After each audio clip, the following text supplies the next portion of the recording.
just when you thought it was safe to go onto iTunes. This is Next Level Guy, the only website that makes self-development as fun as going to the movies. It's time to take the red pill and escape the Matrix.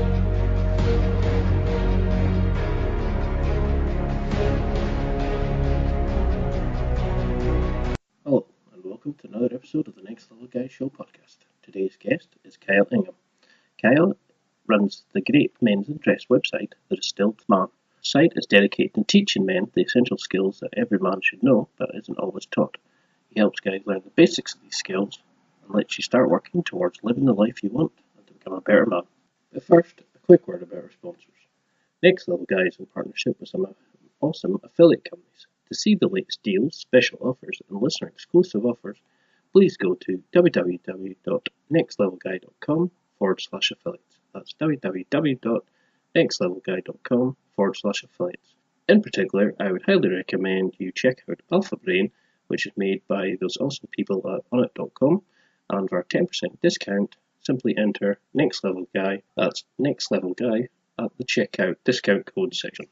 Okay, so thank you very much for taking the time to speak to me, Kyle. Really appreciate it. So if we were in a lift just now, 30 seconds between floors, and I asked what you did and who you were, what would you say? Well, I think the short story is that I help guys become better men. As head of the Distilled Man, we're all about helping guys get simple entry points and introductions to the essential things that guys need to know to live better, richer lives. And then did we hit the next floor yet? I don't know if I'm within my time period. You still have some time. Good. But I think, more specifically, I think it's focusing on those areas of life that help guys feel more confident about, those major spheres of their lives. So, the social sphere, the career sphere, and sort of that family provider sphere as well. Being able to not only have some technical skills, things like, or what you might call technical skills, like how to tie a tie, but also, how to make a great cocktail, or how to make, some food for your family, how to grill, things like that. I mean, there's definitely something for everybody on this site, and I was really impressed with the range and the quality and the depth of things you looked at. Can you go into a little bit about your upbringing? Do you have siblings, what you want to be as a kid? How did you go from having a fight with a grill to running a very successful men's focus website? A fight with the grill, that's a good way to put it.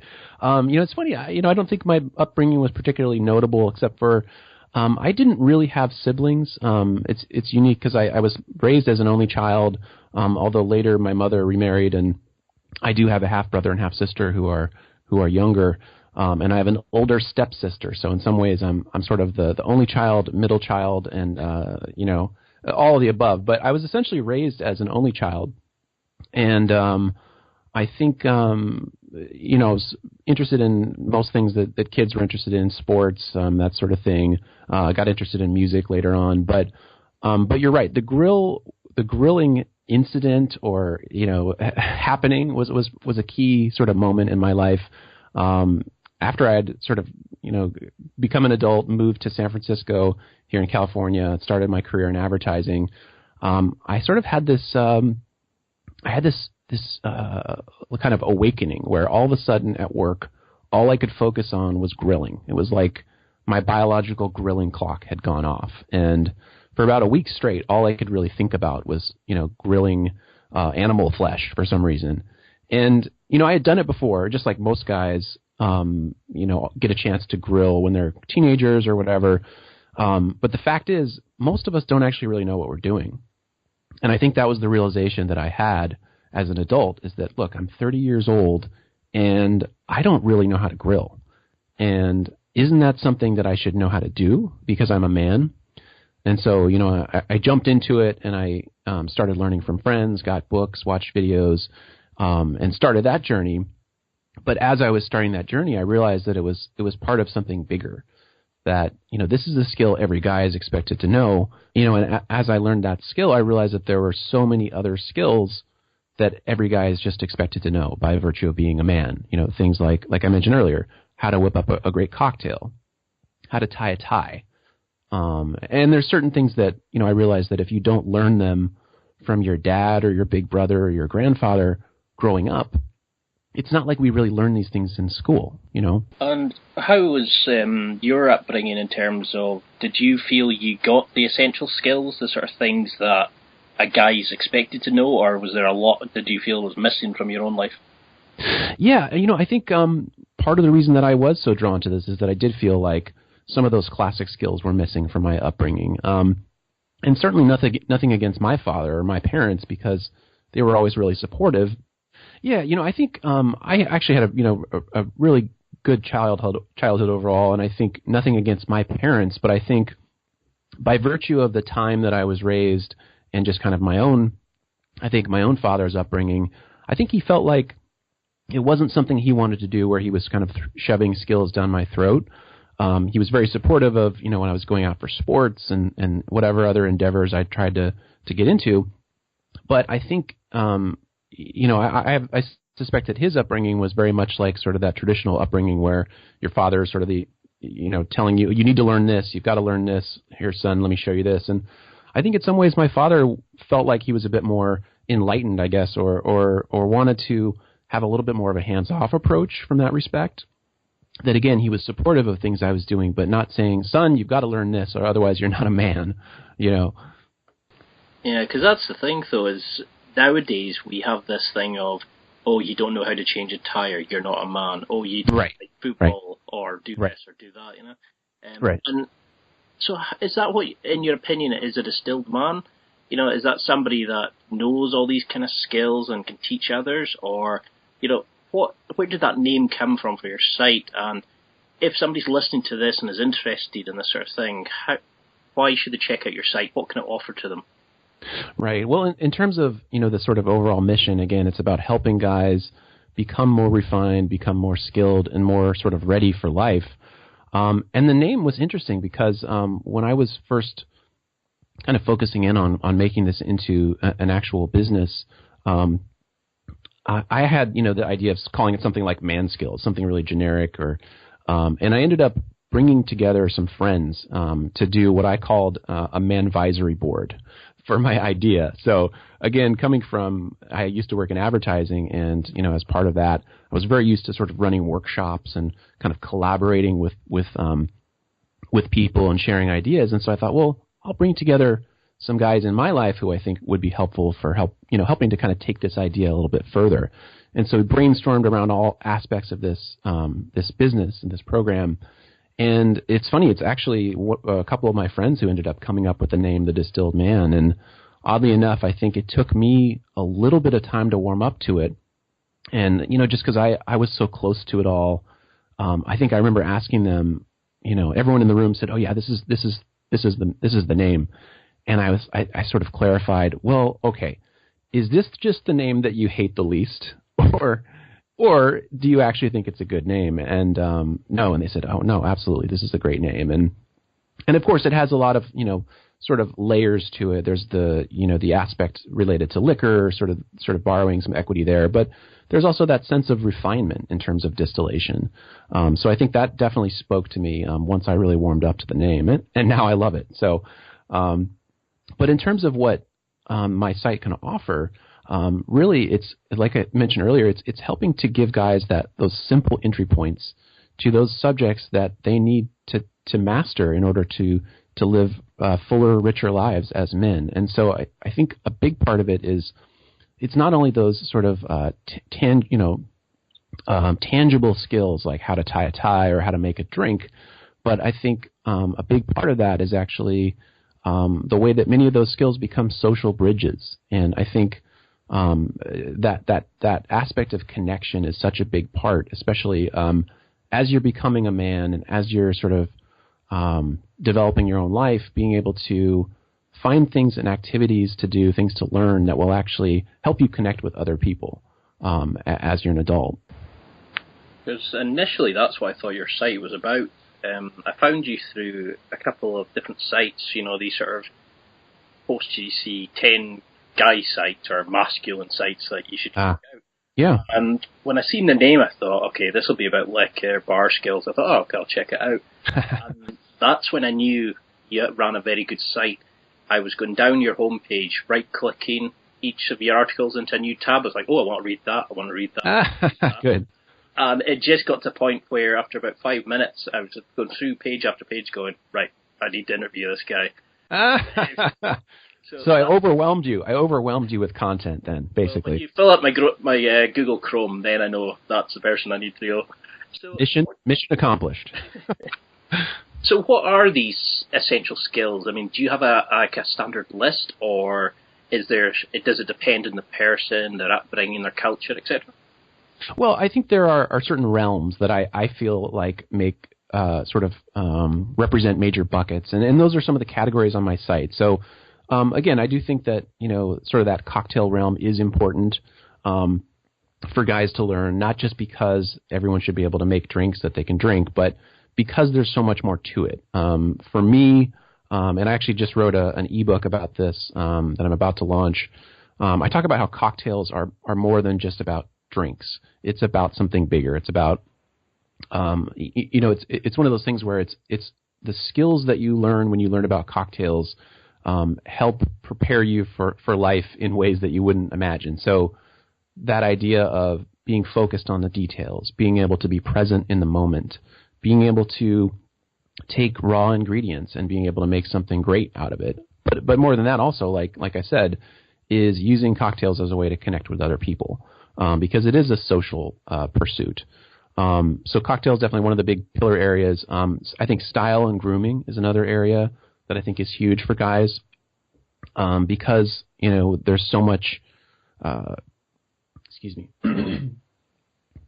And again, I think style and grooming is a huge area too, especially as you become an adult man. You realize that whether you like it or not, people do judge you by your appearance.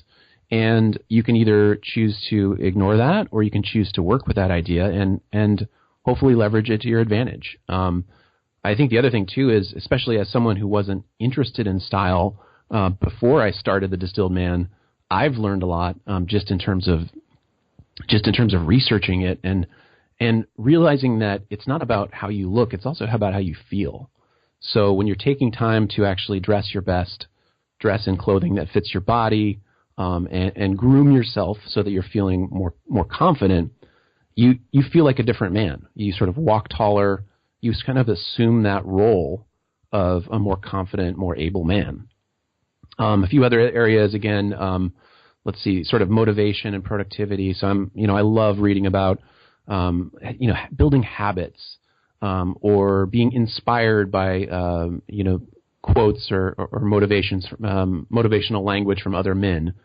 And I think that's something that in this day and age that a lot of young guys may forget is that we have to be conscious of learning from the men that came before us, especially great men, who've accomplished a lot. So I think that's huge. Let's see, what else?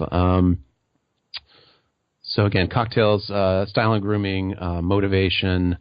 I think, I have another bucket on my site that's really devoted to manly know-how. So there are certain things that, and while my site doesn't get into it as much as other sites, like a site like Art of Manliness, for instance, I do think there are some things that men should learn that sort of harken back to the traditional manly things, like changing a tire or how to start a fire, things like that.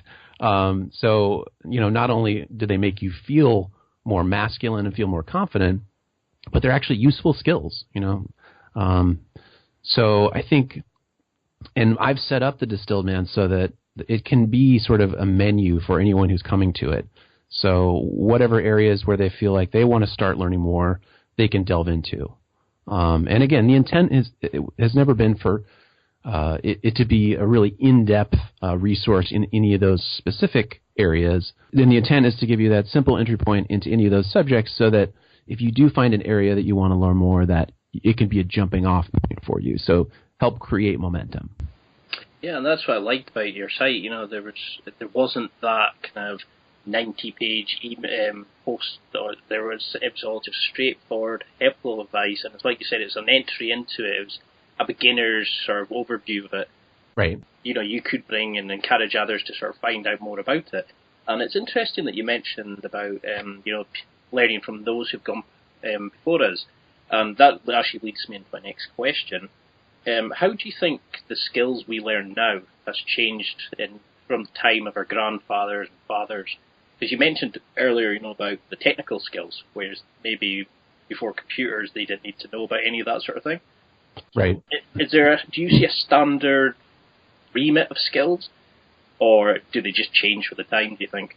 It's hard, that's really hard to say, because I think we're kind of watching this unfold currently, just in the last, just in our lifetimes. I'm not sure exactly how old you are, but I feel like, you and I grew up when computers weren't necessarily as widespread as they are now, obviously. Now we have computers in our pockets. And so I think what we're seeing now is we're seeing a lot of skill sets change, obviously. But I think one of the things that's been fun to watch is this crop of guys who are maybe a little bit younger than I am, maybe a little bit younger than you are, who have grown up where one of their primary means of interacting with the world actually has been through social media. And me, I didn't grow up with social media at all. When I grew up as a kid, I was talking to my friends on the phone. We would have phone calls, and the average man today, if you say, hey, or the average young man, I should say, the average millennial, if you were to say, hey, you should give him a call and talk to him on the phone, he would just give you this look like, what are you talking about? Why would I do that? And so I think one of the fun things that I've seen happen with people that I've interacted with on the Distilled Man and through other sites like mine is that ability for that younger generation to kind of rediscover those more analog interactions, because again, talking on the phone it's about connecting, right? And you're connecting with someone on a different level than you are if you're just liking a post on Facebook or reposting something on Instagram. So it's been fun for me to see them kind of re-engage with that sort of different aspect of socializing with people, and then not even to mention the sort of classic skills. So things, again, the things that I cover on my site, like making a classic cocktail or tying a tie, or learning more about, a meat or something, learning how to go to a butcher and know what you're talking about when you talk to the butcher. I think it's fun for people to rediscover those skills. And I don't know if you agree with this, but I feel like, again, with computers becoming more and more common, and us becoming more connected theoretically, we've become more disconnected, right? Because so much of our world is virtual. And so I think there's this hunger in a lot of people, whether they realize it or not, to kind of reconnect with a simpler time in some ways. And I feel like that's why, we've seen this huge rise in like the DIY movement. People want to make their own pickles. People want to, build a table out of a tree that they chop down themselves. There's something in that sort of tangible act that is really fulfilling for the soul that they're not getting through, Twitter or Facebook. Yeah, I mean, that's a very good point. It's something I've grown to hate, is the sort of, the way that we have to live our lives online. It's like people can now go a whole day without speaking to people. You can work from home, order your Tesco delivery online. You can even shop for a partner online. It's that's right. It's quite terrifying how we've become, like you said, we've built up this way to network, meet people, and make the world a smaller place, and we've actually, isolated ourselves by the use of this tool. Right. Or you get the flip side of it, people sending cat videos to everybody. Right. So the one thing they don't do with their phone is actually call people. So I'm guilty of it myself. And so say somebody listening to this just now, they want to, they never had a father figure, and the skills that are passed down, how can they make sure that they pass it on to, like, say their son or foster son or somebody that, like an uncle figure or something like that? How can we ensure that this doesn't happen for the next generation?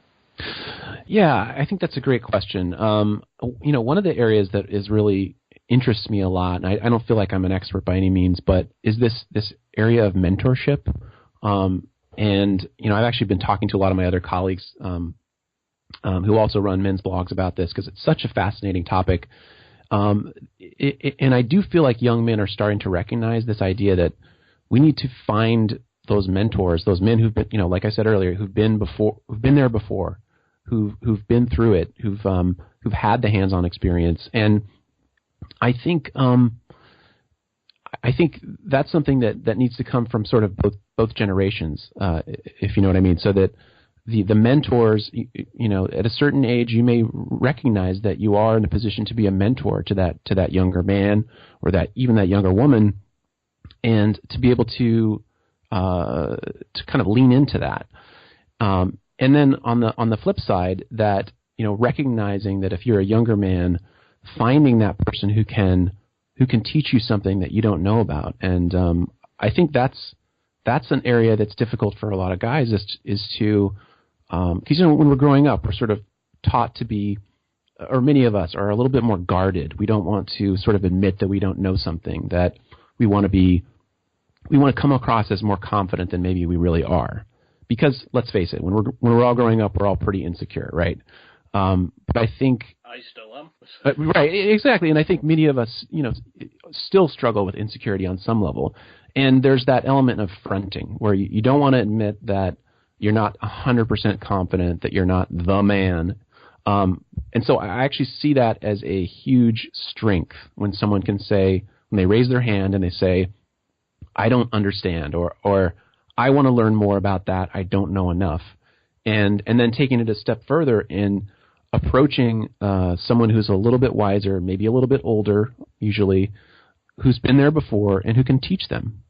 So I think, we could get into the individual skills in terms of passing them on, but I think the biggest, more important thing is being able to lean into that mentorship relationship and to seek it out from both sides. And would you have a set criteria for these kind of people, or because something we all struggle with, like as we get older, is keeping in touch with friends and making new friends, especially guys. So how can somebody, say if you go to a new city or you don't have the father figure, you don't have many friends in your life, how can we start finding these mentors? Is it just social clubs, or is there something else that we can do? Well, Eric Davis said it was a band of brothers. Do you feel friends are that important to this sort of thing, or? Yeah, well, it's so funny because the male friendship topic, I think we could also talk for hours about, and I think that's another fascinating one. I almost kind of want to split those out a little bit so that, if you're making friends and you're looking for peers, I actually wrote an article about this. If you Google Male Friendship 101, I think it's one of the top articles on Google. And I think in a nutshell, one of the best strategies for that, if you move to a new city, you want to make friends, is to, and it sounds cliched, but is to focus on your own interests. So I think one of the things that happens a lot that actually backfires is much like when you're looking for, like if you want to have a girlfriend or you're looking for a wife, if it comes across too strongly that that's what you're after, I really need a friend, I really need friendship. A lot of times you can scare other guys off, especially if you are new to the city, new to a city, and you're essentially on the prowl for friendship. If you're a little bit too needy off the bat, I think that can backfire on you. So one of the best things is really to focus on making friendship kind of that secondary goal, where the primary goal is actually to just dive into something that you're interested in. So, for example, if you move to a new city, maybe you're interested in, woodworking or motorbikes, or it could be anything, but you find an interest group where they're doing that already. And the nice thing about this is that you can dive into it and you can focus on your pure love for whatever that subject is. And, that's good because you enjoy it just on a surface level. But the second part that's great about that is that it also makes you just more yourself. Like when you're doing whatever that thing is that you love. Like for me, actually, I joined a hiking and beer club here where I live because I looked at the group name and I thought, well, those are two things that I like. They're two wonderful things. And so, but the nice thing about that is, so when you're doing what you love, you're more relaxed and you're probably more likely to be yourself. So you're more likely to attract people who are maybe have similar interests to you or similar, well, obviously they have similar interests if they're at that same group, but maybe more likely to have a similar sense of humor or outlook, which I think often is kind of can be the basis for a great connection. So that's the friendship part. I mean, in terms of do you mind if I kind of delve into the mentorship part a little bit more too? Great. So again, I do see those as connected, but separate in some ways. And as I've started to learn more about mentorship, again, I feel like my journey is just beginning learning about this topic. But one of the big things that I've heard from talking to other men about this topic, particularly Ryan Mickler from Order of Man, I spoke to him about it. And one of the things that he said that I thought was great is that when you're looking for a mentor, what you want to do, and again, it sounds so obvious when you say it, but you may not think about it, is when you're looking for a mentor, find someone who's achieving the results that you want.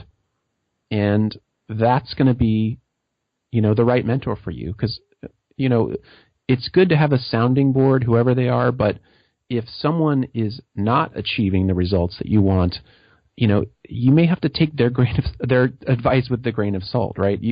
Which is the same reason that you wouldn't talk to a financial planner who's bankrupt, right? Or I think that's one of the best bases for finding a mentor, is just finding someone who's achieving the results that you want to achieve, and then finding a way to build a relationship with them.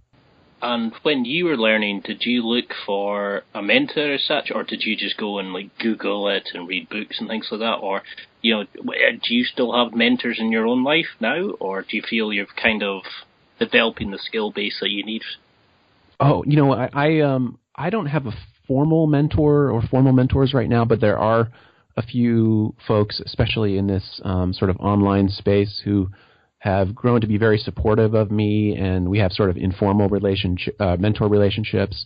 And I continue to lean on them when I need to learn. And I hope that at least until I'm 80 or 90 years old, that I always have those types of relationships where I'm still trying to be the mentee, where, and that's another kind of big thing for me, is I really believe that your lifelong learning is one of the best pursuits. That you should never say that you're done learning, even if you're 80 or 90. It just may be tough to find someone older than you at that point to be your mentor, but otherwise you should still be learning. So I guess the long answer to your short question is, I don't have a formal mentor, but I do have some gentlemen who've been really great in terms of mentoring me in an informal way. Yeah, Ryan's site's amazing. It is. I was chuffed that you mentioned Ryan there, because I was thinking I've got him coming up on the podcast in great. I think a couple of months, and I was like, yep, another tick in the box for him. Yeah. So, do you find that there's the standard questions that you get from guys who don't know where to reach out and, kind of find your site? Is there a kind of a standard areas of things that they're asking for advice on, or, how can they do this or that?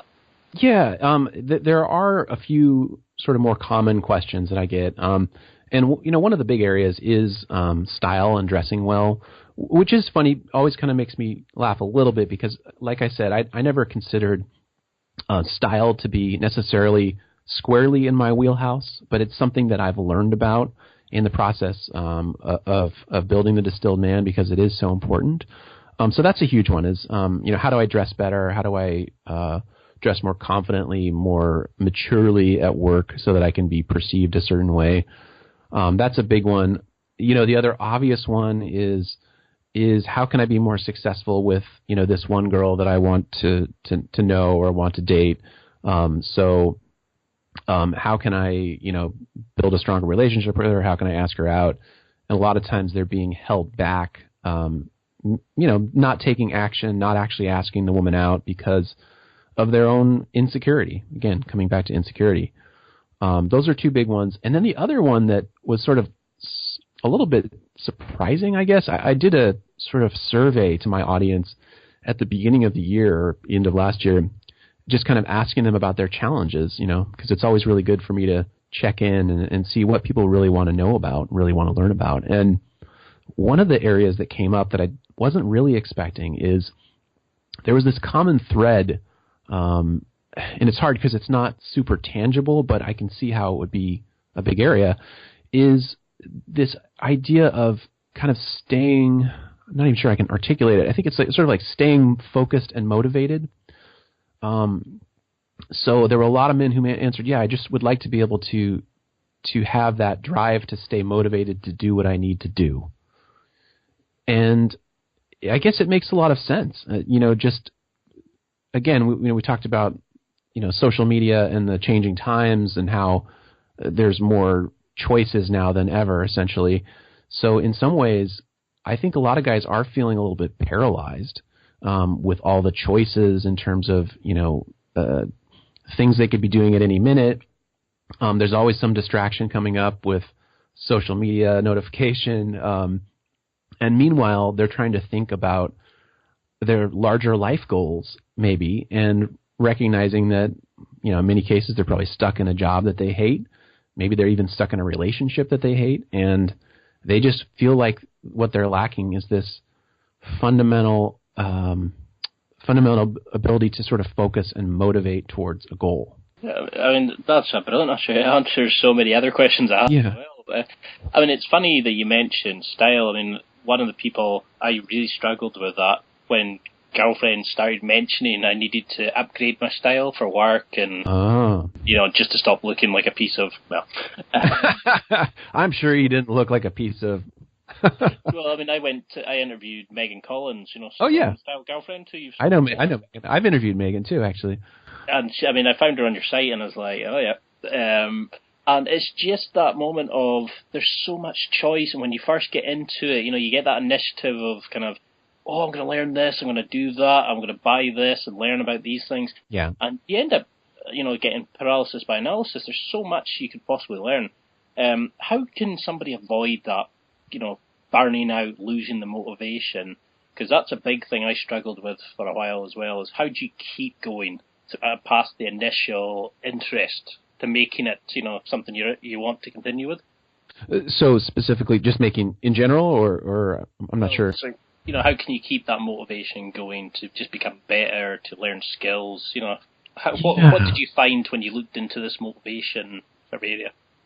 Well, again, and it's something I'm still looking into, but I think one of the things that I sort of keep coming back to is that you have to recognize that being inspired and being motivated is not kind of a one and done thing.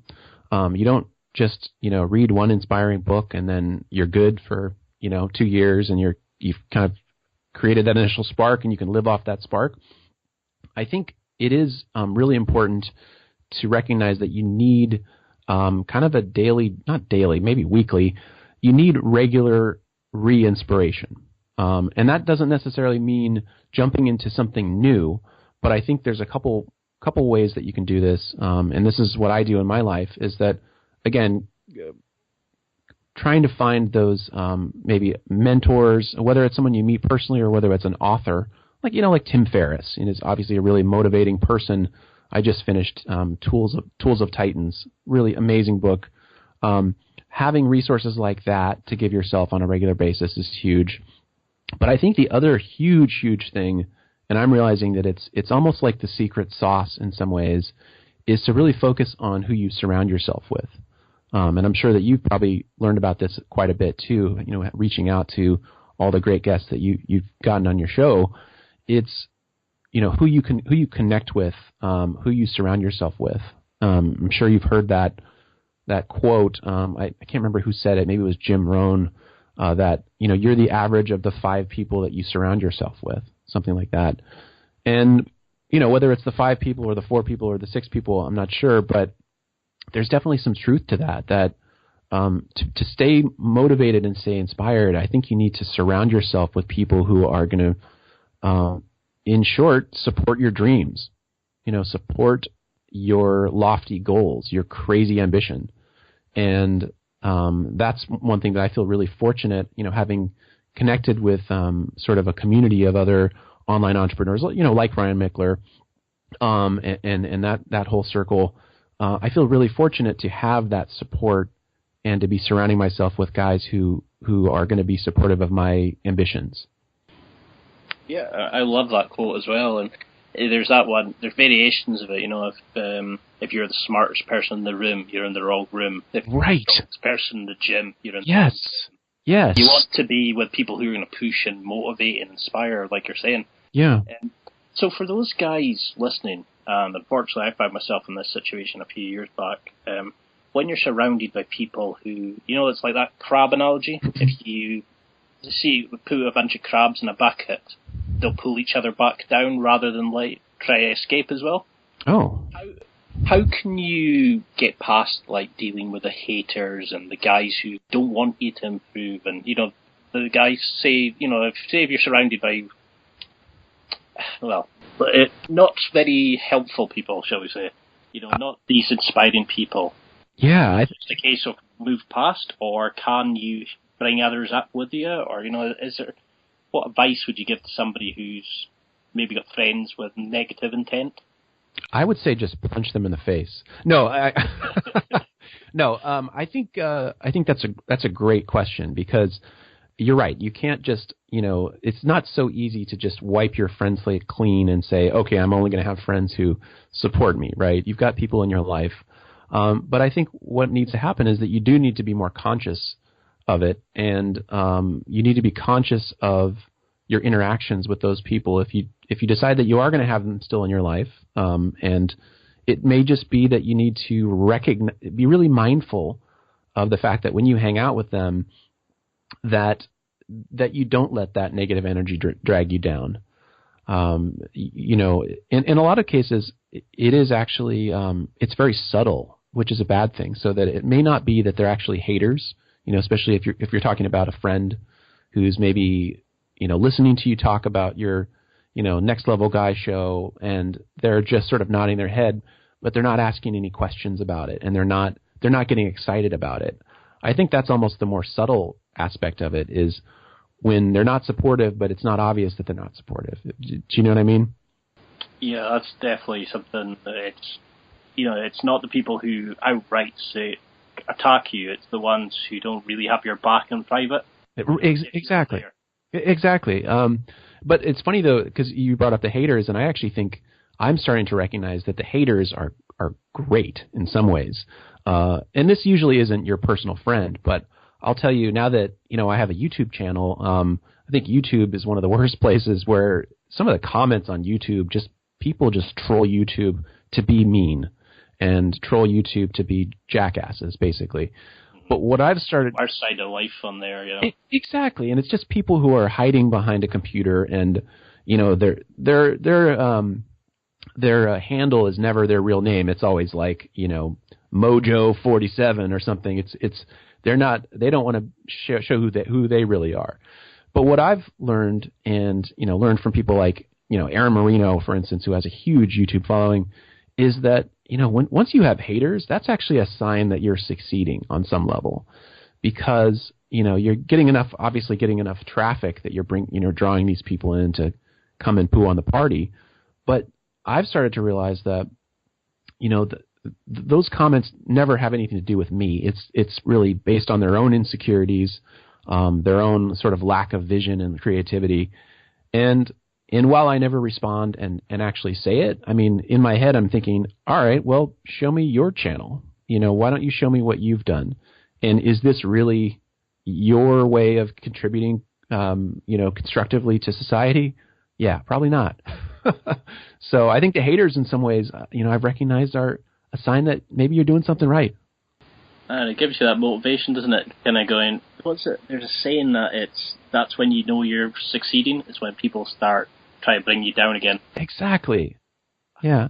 So there's a quote about that saying, it's the successful man brings somebody up. You should build people up rather than try to knock them down. Or I can't remember the exact quote. There is a quote like that too. Yeah.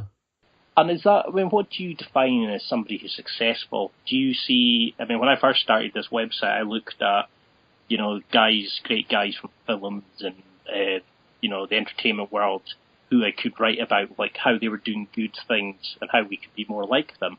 Do you look at, like I say, a film character, a TV character, and say, that's a great example of the distilled man? Is there such a thing? Yeah, that's tough. I don't know.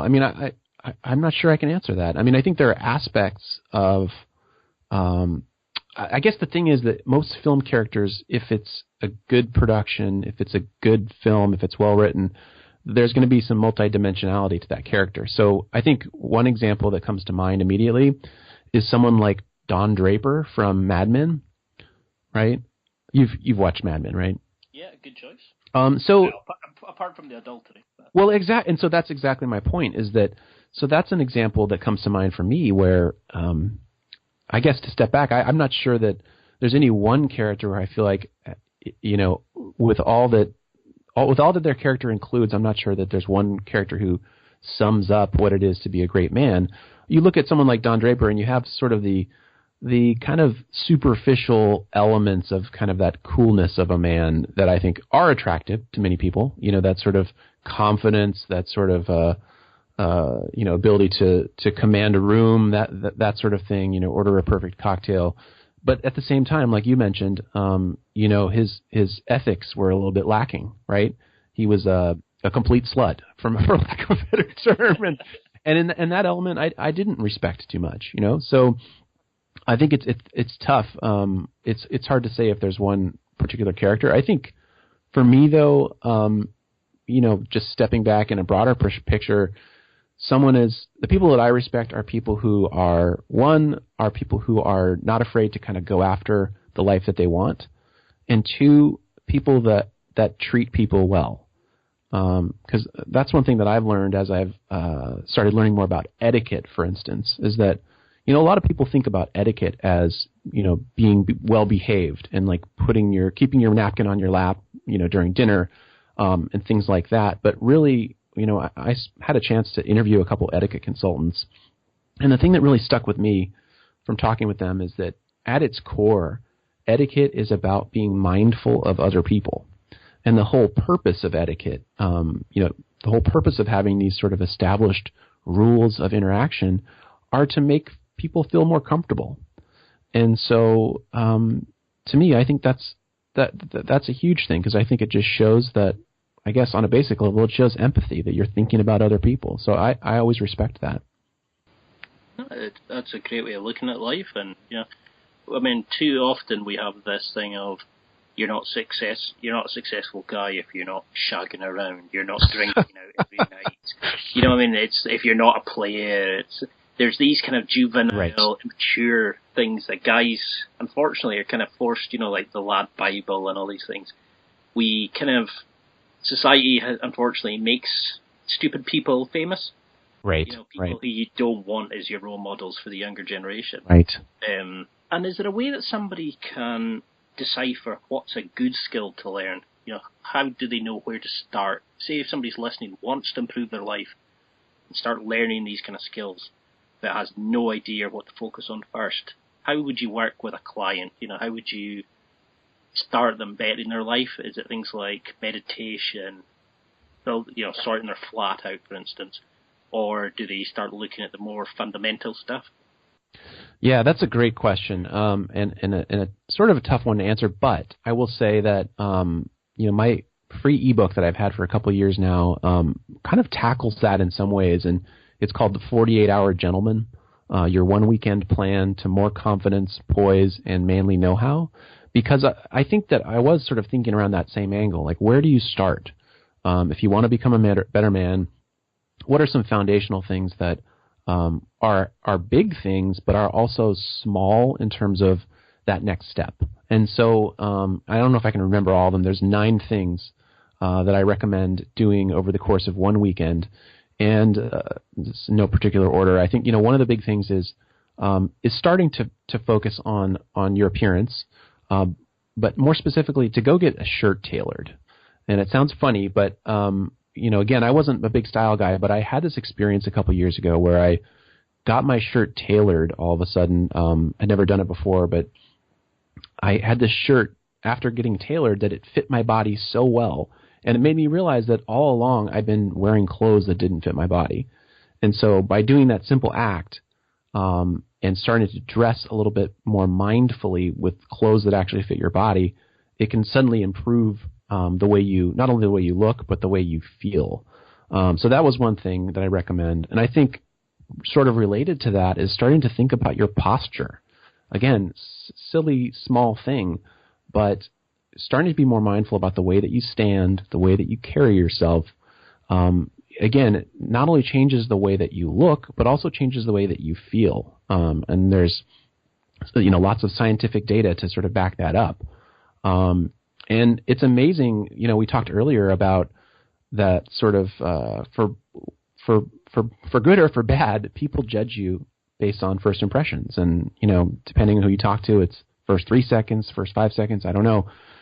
But, things like wearing clothes that fit your body and things like the way that you stand, if you're standing up straight, if you're, you've got your sort of your chest kind of sticking up straight, sticking out, and you actually look like a confident man, then that carries through in the interaction with the other person. And then I think I'll just mention one other one from the book that I think is helpful. I think, and it's a little more broad, but doing something that scares you. And this has become even more of a barometer for me recently in the last couple of months, is, recognizing that when you do something, and it could be anything, it could just be walking up to someone and talking to them. You've never spoken with them before. It could be asking a woman out, or it could be something at work. Maybe it's asking your boss to take on more responsibility, maybe having a conversation about salary that you weren't comfortable initiating before. But I think a great thing happens when you are able to sort of live on the edge like that, where you're doing things that scare you a little bit, is that, whether you crash and burn, when you ask that woman out, or whether you succeed, there's this rush that happens. And I'm sure you can relate to that, but you feel more alive. And the best part is that, the more that you do that, the easier it is to do. And so I mentioned that this has become even more relevant to me in the last few months. One of the things that I heard from another gentleman, Ryan Masters, who's got his own channel called Sparta Strength. He's got this thing called the fear barometer. And essentially what it is to make your decisions about what you want to do based on what scares you. And so the more something scares you, the more likely it is that you need to do it.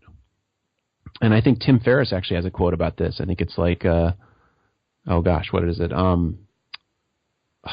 can't remember. But it's essentially, the things that we fear most are the things that we most need to do. So I think that would be a huge, huge recommendation. That's a fantastic answer. I mean, Brian's another person I've looked at trying to get onto the show, and it's that moment that it's like there's so much to pick and choose. It's hard to know where to go from. I've downloaded a copy of your ebook, and it's a joy to read. Oh, thank you.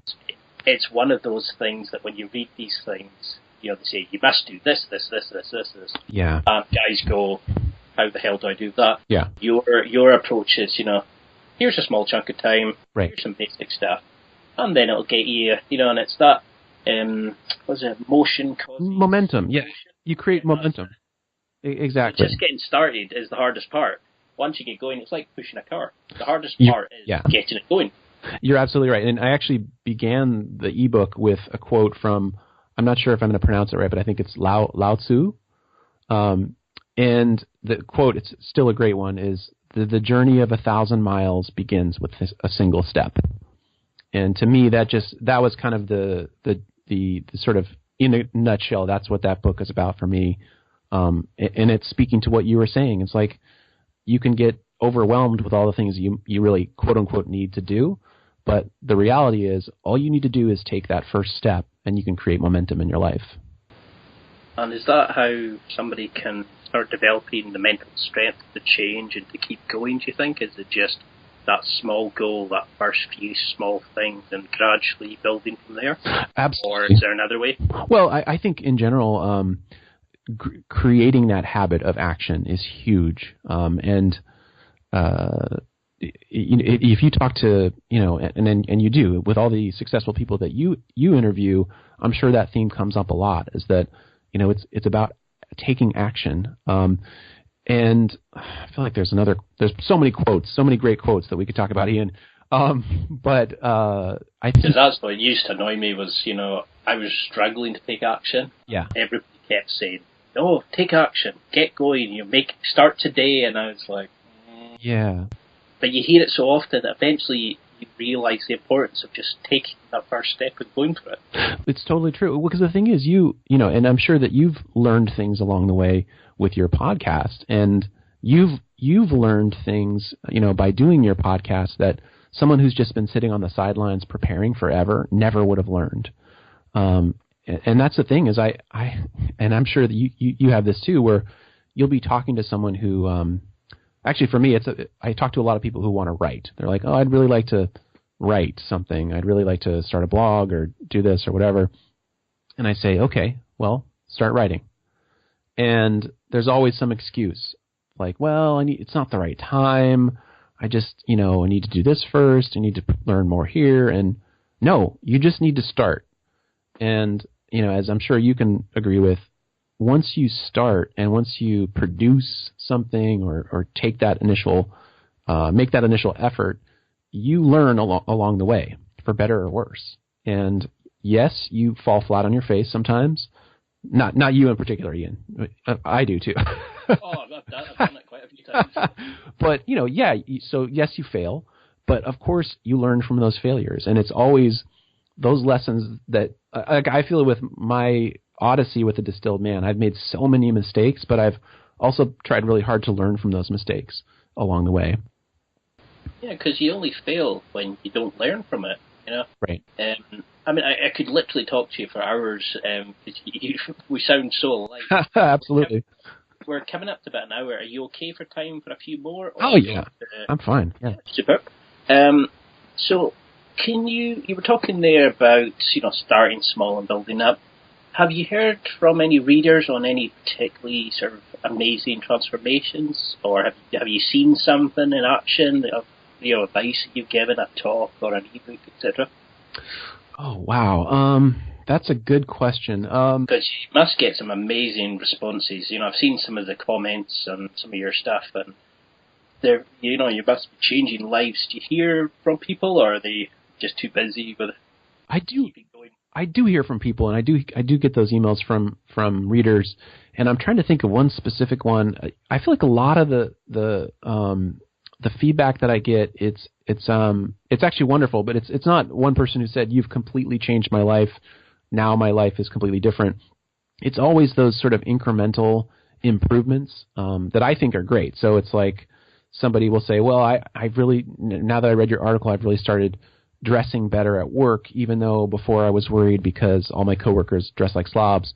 And now I'm so glad that I did because I write about this, that, you know, when you start dressing better, for instance, even if your friends make fun of you, your coworkers make fun of you at first, they'll end up being the ones who are asking you for advice. You know, a couple weeks later, they'll say, well, actually, how can I dress better like you?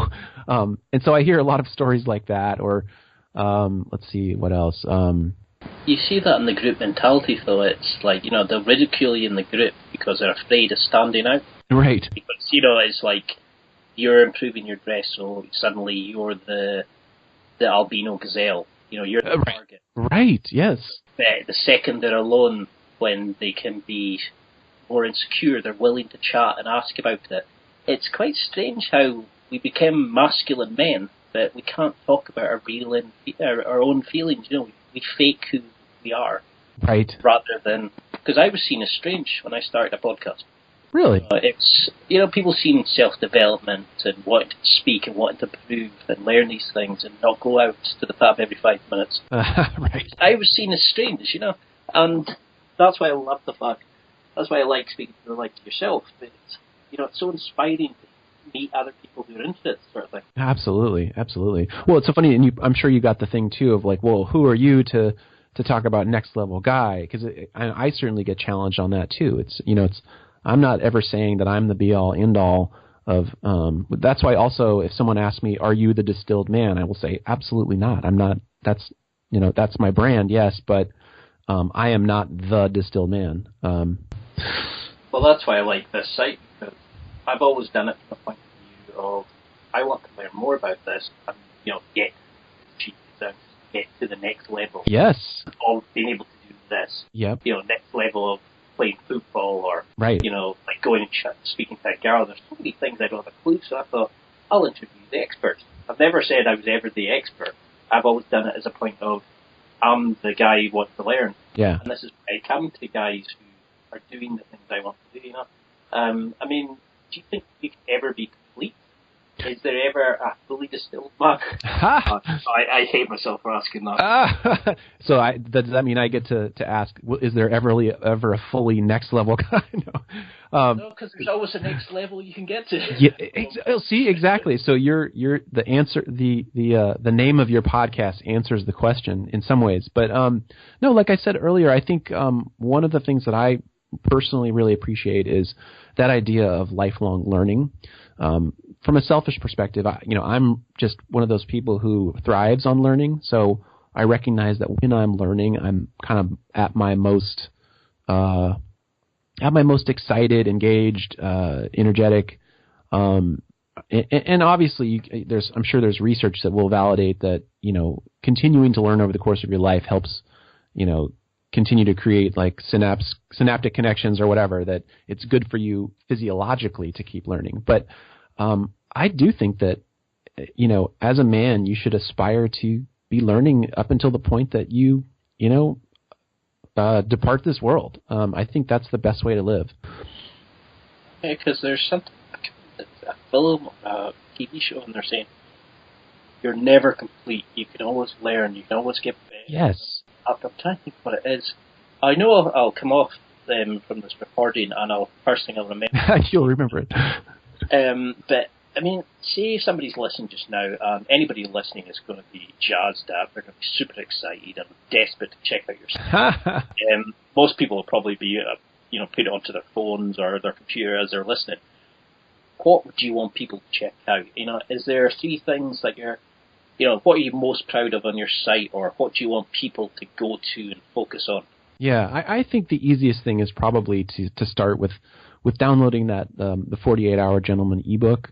I think it was really designed as a starting point for someone who wants to start that journey of becoming a better man.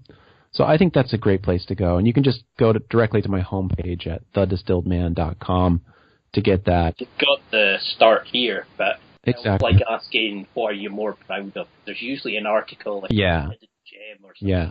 Well, I think and I will point out one article that I think that I am actually particularly proud of. And I sort of mentioned it earlier, but the article about male friendship, and that's also on the homepage too, just on the right hand side and under popular posts. Or again, you can Google probably Male Friendship 101, and it will probably come up as one of the top listings. But for me, one of the best you've written, because I'm actually struggling. I've moved to a new city, and I'm making friends, and that was one of the reasons I actually wanted to speak to you. Was it's like you were seeing what the problems I was having, right, for me as a, you have that connection with somebody who's running a website. Oh, yeah. Because they're dealing with things you want to change in yourself. Yeah, I think that topic in particular is just so important for men, because I mean we didn't really get into it in our discussion, but there's that kind of that or maybe we did a little bit, but there's that sort of macho, not wanting to be vulnerable around other guys aspect. And one of the things that guys are so afraid of sometimes is just to admit that they need friendship and admit that you need connection. And, I just recently moved to a new city about a year and a half ago, and I'm still settling in. And I'm realizing that, at my age and in this stage of life, I need to just get in the driver's seat a little bit more and, raise my hand and say, hey, I want to connect with you. I want to, not be afraid to kind of take that initiative and ask some guy to hang out, and I think that terrifies some guys. And that's why I think it's so important. Well, that's what you find guys struggle with. They go, I can't come out and just say, I'm just, I'm needing to make some new friends. Yeah. I like doing this. We think we have to be the cool guy, right. The most fun guy in the room. And usually they're the ones who, the saddest, the ones who need that attention, who need that focus, that right. You don't want to be like them. They're the unhappiest people. Right. Well, and being like you said, being aloof. There's no. even though people may think that makes them look cool, ultimately, if you become too aloof, you're alone. And I think most of us don't want to be alone. We want to be connected to other guys we want to hang out with. And I mean, that's one of the most fundamental things we need in life is companionship. It goes back in the days of the cavemen thing. It's one of the reckon it's where rejection from asking a girl out comes from. Right. Right. We fear that because back in the days, if you got rejected in the tribes, there was nowhere to get to the next tribe, so you died. And you didn't pass on your genes. Right. We built up this rejection kind of belief or fear of it, shall we say? Well, it's funny that you bring that up too, because I want to say one more thing about that male friendship topic is that as I was writing that article, I started to realize, or afterwards, that so many of those tips for making friends with other guys actually were great for meeting women as well. And not in the sort of predatory sense of, the pickup scene, but more just like some of the fundamentals of putting yourself out there, initiating contact, those sorts of things were fundamentals that will actually help you meet potential love interests too. It's the same sort of thing, isn't it? It is, yeah. Making yourself attractive to new friends, making yourself attractive to... Fair enough, it's different end goals, right? Hopefully, but not that there's anything wrong either way. No. I just realised how that sounded. Back up. Oh, that's even worse. So, this is my favourite time of the show. Now we just do the fast break questions. So this is just to learn more about you as a person. Oh boy. So I throw out some prompts, and then you just come back with the first thing that comes into your head. You can be short, but long, however you want to do this. So this is like a psychological test. This is like the Rorschach test, essentially. I will be taking out drawings for you. So, for instance, your favourite film? Oh, gosh. Probably Raiders of the Lost Ark. Choice, I like it. What's your favourite skill to have? Ooh, favorite skill. Goodness gracious. That is really hard. I have to say, I think listening. Listening is a good skill. I think it's one of those things. I was going to say social skills, but I think that's too broad. I think being a good listener opens so many doors for you and helps you experience life in so much more positive way than if you kind of go through life just waiting to speak. Just sure I had a pause there before I responded. No, that's great. I mean, I was actually going to mention that. It's that statement of so many people listen to reply, they don't listen to understand. Absolutely. I don't think you said that. So is there your favourite quote? Is there one that stands out? Yes. I think one of the quotes that I keep coming back to is, I think it was Dale Carnegie, and he said, to the wise man, every day is a new life. And to me, again, like I said, I'm a big proponent of lifelong learning. But I think also to all these people who are not taking action, like we talked about earlier, who are just waiting on the sidelines, waiting for the right time, or even worse, thinking that the right time has passed to take action and start being a better man. It's never too late. Even if you've made mistakes, I think, like you said, it's only a failure if you don't learn from your mistakes. And so I love this aspect of, what? Today is a new day. Today is a new life. It's never too late to turn over a new leaf. Yeah, it's what does it say? There's two best times to grow a tree. Yes. 20 years ago and today. And today, exactly. Yep. I love that quote. So the next question is the one that you'll be judged on the most. Oh boy. Your favorite superhero and why? Oh man. I asked the most important question. Shoot. My favorite superhero. I don't know that I have a good answer for this. I think I'll just have to say, probably. Actually, I'll say Batman. And the reason why is my first thought was Superman, but one thing I like about Batman, and again, I don't know a lot about superheroes, but in terms of the common superheroes, one thing I like about Batman is that he's a superhero who's got some demons, that he's got some baggage. He's flawed. Whereas Superman, I mean, maybe you could say he's flawed, but he's kind of just a little bit too white bread and boring. I think Batman has a little bit of baggage, but he still tries to do good. Because it's those who overcome their demons rather than those who don't have them. Probably the more. It's like you said about the 3D characters. You want your characters to have issues that they deal with. Yeah, exactly.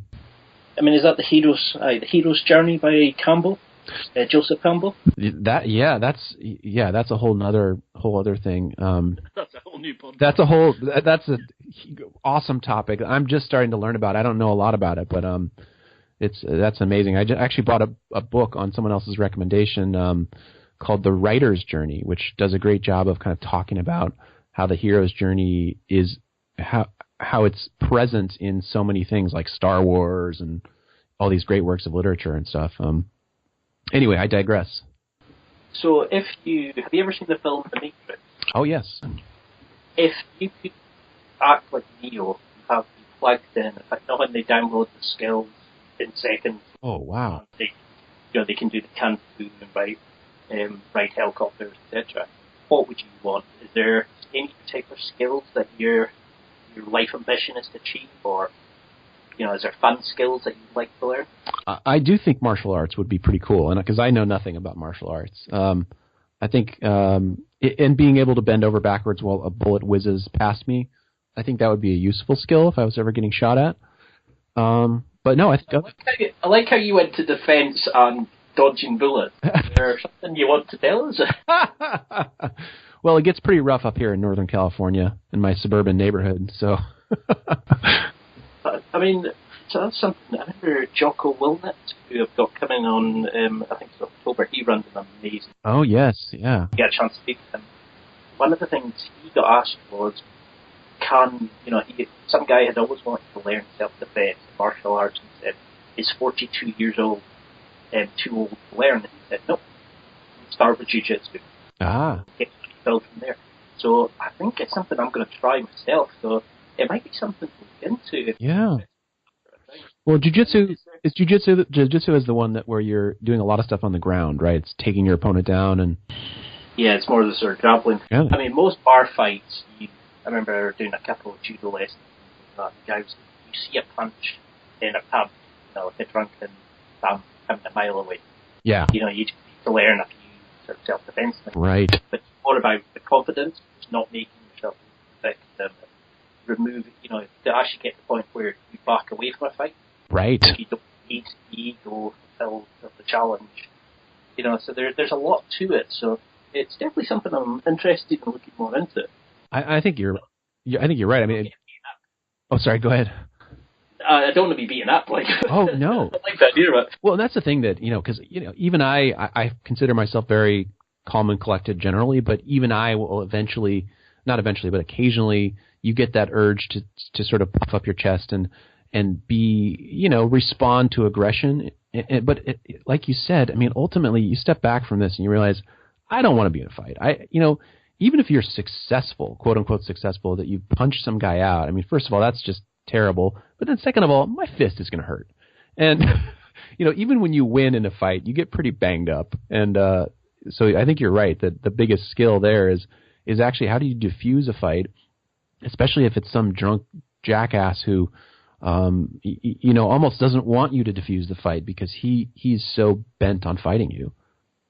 And it goes back to the haters.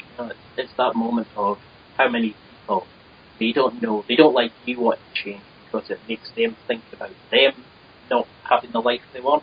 So the easiest thing to do is knock you back down. That's right. It's harder sometimes to walk away from that situation. And I've had a few altercations with people who, they go, oh, what the fuck, you tell people. But none of us are living the ideal life. We're creating the will towards it. Right.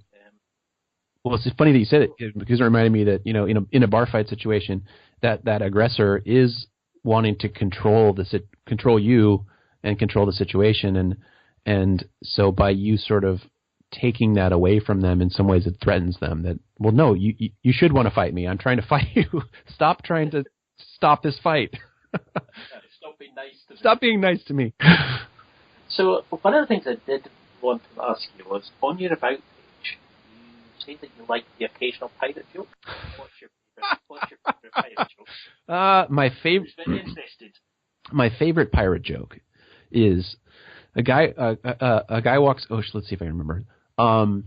I used to like this one because it was easiest to remember, but I'll see if I can actually remember it. So, a pirate walks into a bar, and he's got a steering wheel sticking out of his crotch. And the bartender says, "Hey, buddy, you got a steering wheel sticking out there?" And then the pirate says, "Arr, it's driving me nuts." But I've seen it count. Oh. By well, anybody listening will be using 5 minutes after listening that. It's a good joke. I'm not too proud, and I didn't write the joke, but I've just always liked it. It's going to be one of my favorite jokes. It's probably one of the only ones I'll remember. Exactly. So, what do you want anybody listening to this, apart from your joke, to take away from this? Is there... That'll be my legacy. Passed down from generation to generation.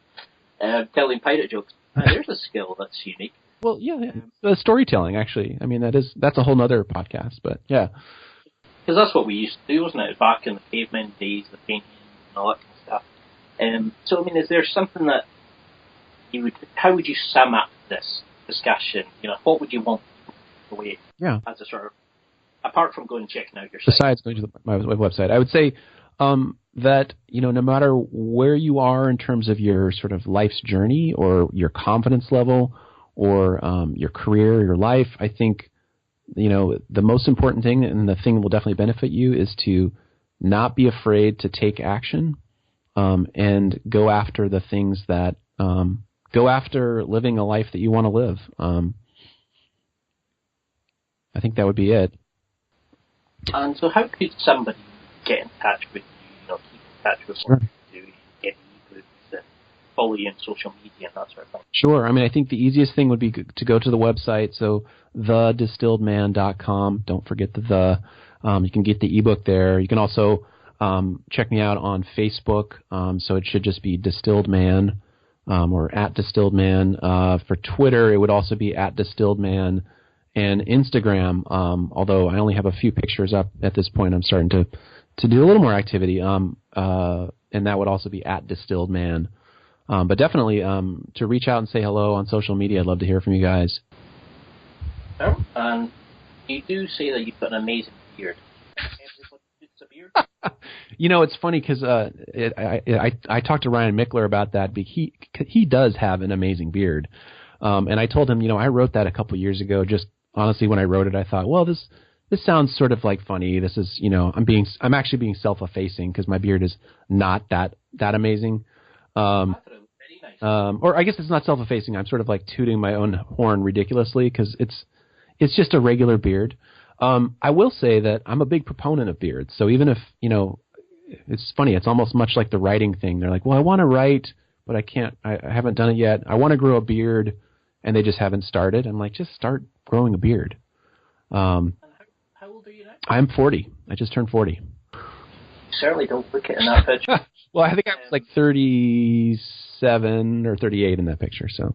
Well, I'm 34 now, and I still can't grow a beard. I hit puberty. It doesn't matter anywhere else. Absolutely fine. On my head, an afro in 2 minutes. I cannot grow facial hair. Well, shaving every day is rough. I mean, that's part of the reason I have a beard is so I don't have to shave my face every day. Well, I mean, I would be like a Gillette Max TV advert right, where I go through. It's just, I can't. It just goes immediate pamphlet. Suppose it's a demon I have to live with. Yes, I guess so. Well, I can honestly not thank you enough for taking this time to do this. This has been an absolute joy, and I definitely want to have you on again. Oh, definitely. I appreciate it, Ian. So the floor is open to you. If you want to sell a product, if you want to mention something, something that you'd like to cover that's not been mentioned, anything you want to do, I'll put all the links to the article, but is there anything you'd like to mention? No, I don't think there's anything specific. I think just in terms of a next step, I mean, I definitely recommend downloading my free ebook. I think that's a great start. And again, I think you'll add the link for that. But that's pretty much it. It's been great chatting with you, Ian. No, it's been an absolute pleasure. I cannot thank you enough. I'm glad you're feeling better, and I hope to have you back on soon. Thank you, sir. That's it for another week. Thanks for listening. Absorb it, practice it, use it. Until next time, keep trying to hit that next level in your life.